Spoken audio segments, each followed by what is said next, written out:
নমস্কাৰ আমি আমাৰ ডেইলি লাইফত ইংৰাজীৰ বিভিন্ন বাক্য ক'বলৈ যাওঁতে আমি তলত বুজাবৰ বাবে বিলো বা আন্ডাৰ প্ৰিপজিশন ইউজ কৰো এই বিলো বা আন্ডাৰ প্ৰিপজিশন আমি কেতিয়া কোনটো সিচুৱেচনত ইউজ কৰিম বা এই বিলো বা আন্ডাৰ প্ৰিপজিশনৰ মাজত পাৰ্থক্য কি এই সকলোখিনি কথাৰ বিষয়ে জানিবলৈ যত্ন কৰিম আজিৰ এই ভিডিওটোত গতিকে ভিডিওটো স্কিপ নকৰাকৈ শেষলৈকে চাওক আৰু এই ভিডিওটোৰ পৰা আপোনালোকেও জানিব পাৰিব বিলো আৰু আন্ডাৰ প্ৰিপজিশন আমি কেনেদৰে কোনটো সিচুৱেচনত ব্যৱহাৰ কৰিব লাগে সো আহক এটা টপিকটো ডিসকাস কৰো এতিয়া কথা হল আমি যদি আমাৰ বাক্যবোৰত আন্ডাৰ বা বিলো প্ৰিপজিশন ইউজ কৰিব লগা হয় তেনে ক্ষেত্ৰত তলত বুজাবৰ বাবে আমি কোনটো প্ৰিপজিশন ইউজ কৰিব লাগিব যদি আমি বাক্যটোত আন্ডাৰ ব্যৱহাৰ কৰিবলৈ যাওঁ তেনেকুৱা ক্ষেত্ৰত মনত ৰাখিব এটা বস্তু অন্য এটা বস্তুৰ তলত থাকিব কিন্তু ইটো বস্তুৱে হিটো বস্তুৰ লগত স্পৰ্শ কৰি নাথাকে দুইটা বস্তুৰ মাজত অলপ হলো গ্যাপ থাকিব লাগিব ধৰক এখন বিছনা এই বিছনাখনৰ তলত এটা বাকচ আছে এই বাকচটোৱে বিছনাখনৰ যেটো বডি হয় বডিখনৰ লগত স্পৰ্শ কৰি নাথাকে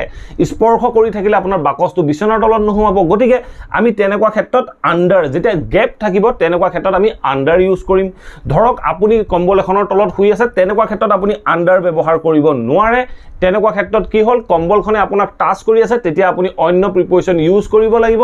তাৰ বিষয়ে মই নেক্সট ভিডিওটোত ক'বলৈ যত্ন কৰিম এটা সক বিলো আমি তলত বুজাবৰ কাৰণে ব্যৱহাৰ কৰো বিলো কেনেকুৱা সিচুৱেচনত ব্যৱহাৰ কৰিম একেটা সাৰফেসৰ তলত আছে বুলি ক'বলৈ যাওঁতে ধৰক এইখন এখন ওয়াল এই ওয়ালখনত এটা ঘড়ী আছে আৰু ঘড়ীখনৰ তলত এখন ফটো আছে কাৰোবাৰ ফটো একপি আছে সো এটা সক ঘড়ীটোৰ তলত এখন ফটো আছে সেই ঘড়ীটোৰ তলত আছে বুলি ক'বলৈ যাওঁতে আমি বিলো ব্যৱহাৰ কৰিব লাগিব কাৰণ একেটা সাৰফেসৰ তলতে আছে ধৰক আপোনাৰ নামটো লিষ্টখনত মোৰ নামতকৈ তলত আছে তেতিয়া মই বিলো ক'ব লাগিব কাৰণ একেখন পেপাৰ বা একেটা সাৰফেসৰ তলত আপোনাৰ নামটো আছে তেনেকুৱা ক্ষেত্ৰত আমি বিলো ইউজ কৰো আৰু কোনোবা এটা লেভেল যেতিয়া আমি কোনো এটা লেভেলৰ তলত বুলি ক'বলৈ যাওঁ ধৰক দৰিদ্ৰ সীমাৰেখাৰ তলত বিলো পভাৰ্টি লাইন বিপিএল বুলি কোৱা হয় বিলো পভাৰ্টি লাইন মানে এটা দৰিদ্ৰ সীমাৰেখা এটা ৰেখা আছে সেই ৰেখাটোৰ পৰা যেতিয়া তলত যাব তেতিয়া আমি কওঁ বিলো পভাৰ্টি লাইন মানে দৰিদ্ৰ সীমাৰেখাৰ তলত ধৰক কোনোবা এজনী ছোৱালীয়ে পাস কৰিবৰ বাবে পাব লাগিছিলে 30% তাই 30% তকৈ কম পালে তেতিয়া আমি বিলো ক'ব লাগিব কাৰণ 30% টো লিমিট হয় এটা লেভেল হয় পাস কৰাৰ লেভেল সো তাতকে যেতিয়া তলত পাব তেতিয়া আমি বিলো ব্যৱহাৰ কৰিব লাগিব এতিয়া আপোনালোকে নিশ্চয় বুজি পালে তলত বুজাবৰ কাৰণে আন্ডাৰ আমি কেনেদৰে ব্যৱহাৰ কৰো ইটো বস্তুৱে হিটো বস্তুক স্পৰ্শ কৰি থাকিবলৈ নহব ঠিক আছে ঠিক তেনে ধৰণে বিলো আমি ব্যৱহাৰ কৰো একেটা সাৰফেসৰ তলত আছে বুলি ক'বলৈ যাওঁতে বা এটা লেভেলৰ তলত বুলি ক'বলৈ যাওঁতে আমি বিলো প্ৰিপজিশন ব্যৱহাৰ কৰো এতিয়া আপোনালোকৰ বাবে দুই চাৰিটা এক্সাম্পল আছে এই এক্সাম্পল কেটা চাওক আপোনালোকৰ বাবে কনসেপ্টটো সহজ হৈ পৰিব এতিয়া আপোনালোকে স্ক্ৰিনত চাৰিটা এক্সাম্পল দেখিছে ফাৰ্স্ট এক্সাম্পলটো চাওক কি কৈছে আই ওয়াজ ওয়েটিং ফৰ হাৰ এই বাক্যটো চাওক কি কৈছে আই ওয়াজ ওয়েটিং ফৰ হার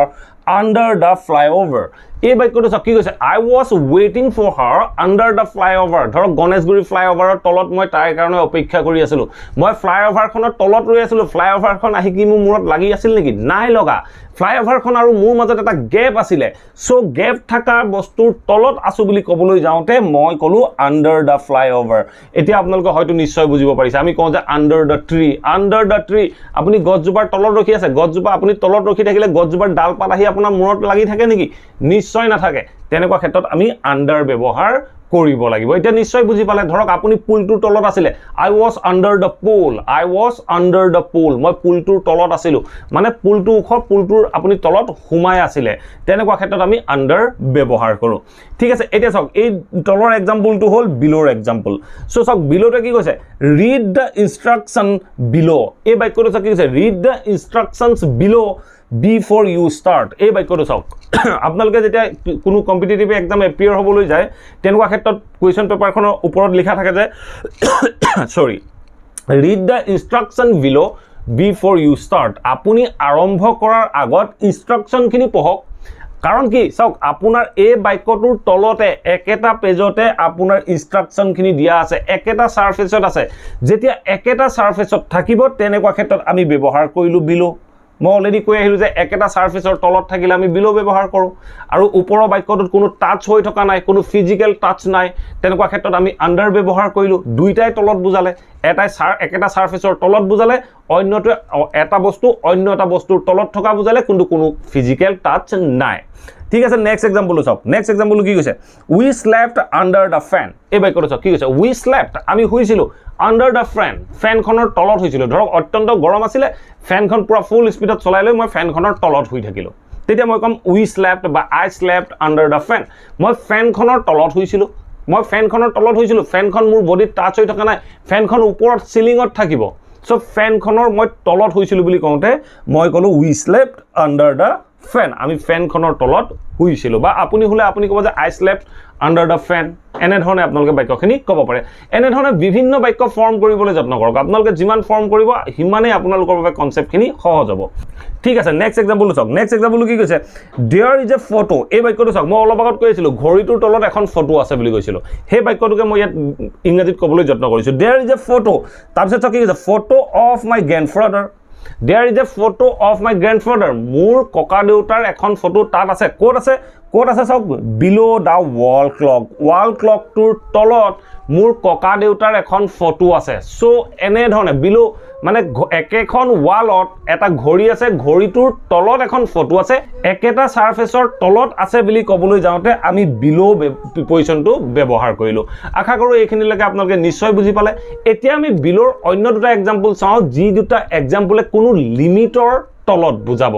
এতিয়া আপোনালোকে স্ক্ৰিনত অন্য দুটা বাক্য দেখিছে এই বাক্য দুটাই কি বুজাইছে কোনো লিমিটৰ তলত বা এটা লেভেলৰ তলত বুজাবৰ কাৰণে আমি ইয়াত বিলো প্ৰিপজিশন ব্যৱহাৰ কৰিছো সো ফাৰ্স্ট সেন্টেন্স চাওক ফাৰ্স্ট সেন্টেন্স কি কৈছে সি স্কোৰড তাই নম্বৰ পাইছিল কিমান পাইছিল সি স্কোৰড বিলো ব্যৱহাৰ কৰিছো আমি বিলো দা কোৱালিফিকেশন মাৰ্কস এই বাক্যটো চাওক সি স্কোৰড তাই নম্বৰ পাইছিল বিলো দা কোৱালিফিকেশন মাৰ্কস কোৱালিফিকেশন মাৰ্ক যিমানটো আছিল তাতকৈ তলত পালে ধৰক আপুনি কোনোবা এখন কলেজৰ কাৰণে ইন্টাৰভিউ দিলে আপোনাৰ এটা এন্ট্ৰেন্স এক্সাম হল এন্ট্ৰেন্স এক্সামত আপোনাৰ মাৰ্ক দিলে আপুনি 60 পাব লাগিব 60% পাব লাগিব so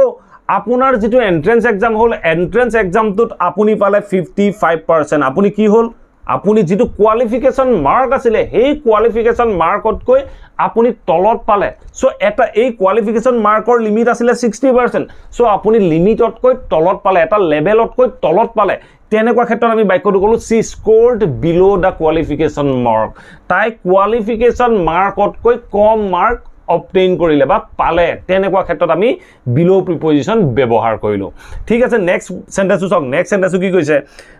they are poor people মই এনে ধৰণৰ বাক্য আৰম্ভণিতে কৈ আহিছিলো অসমীয়াত কৈ আহিছিলো হে বাক্য কেটাকে মই ইংৰাজীলৈ ট্ৰান্সলেট কৰি ক'বলৈ আপোনালোকক যত্ন কৰিছো they are poor people হিহতি দৰিদ্ৰ মানুহ সৰি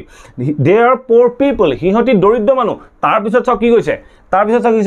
and most of them aru hihotor besivag most of them are below poverty line a baikkodo sauk a baikkodo ki kole they are poor people hihoti doriddo manu and most of them are below poverty line aru hihotor besivage doriddo himarekhar tolot এই যেটো দৰিদ্ৰ হিমাৰেখা চাবৰ কাৰণে এটা limitation থাকে ন সেই লিমিটেশনতকে হিহতি তলত থাকে সেই লিমিটেশন হিহতি পোৱাগে নাই ওপৰলৈ যোৱা নাই সেই লিমিটেশনতকৈ তলত আছে বুলি ক'বলৈ যাওঁতে আমি বিলো প্ৰিপজিশন ব্যৱহাৰ কৰিলো এটা লেভেল এটা পইণ্ট এটা লিমিটৰ যেতিয়া তলত আছে বুলি ক'বলৈ যাম তেনেকুৱা ক্ষেত্ৰত আমি বিলো প্ৰিপজিশন ব্যৱহাৰ কৰিব লাগে ঠিক আছে ঠিক তেনে ধৰণে আমি ক'ব পাৰো যে কোনোবা এজন হাতুৰবিদে সমুদ্ৰ লেভেলৰ পৰা 100 ফুট তললৈ গৈছিল যিজনে হাতুৰিছিল বা যিজন হাতুৰবিদ আছিল হাতুৰবিদজনে সমুদ্ৰ পৃষ্ঠৰ পৰা 100 ফুট তললৈ গৈছিল তেতিয়া আমি বাক্যটো ক'ব পাৰো যে he went 100 feet below the sea level এই বাক্যটো চাওক he went 100 feet below the sea level মানে তেওঁ সমুদ্ৰ পৃষ্ঠৰ পৰা 100 ফুট তললৈ গৈছিল এনে ধৰণে আমি বিলো ব্যৱহাৰ কৰিব লাগে আশা কৰো এই ভিডিওটোৰ পৰা আপোনালোকে নিশ্চয় বুজিব পাৰিলে বিলো আৰু আন্ডাৰ আমি কেনেদৰে বাক্যত ব্যৱহাৰ কৰিব লাগে আৰু ইয়াৰ মাজত ডিফাৰেন্স কি যদি ভিডিওটো ভাল পালে প্লিজ ভিডিওটো সকলোৰে মাজত শেয়াৰ কৰক আৰু আপোনালোকে ভিডিওবোৰ চাই লাইক কৰি নাযায় প্লিজ লাইক কৰি যাবলৈ নাপাহৰিব Thank you for watching this video. Have a nice day.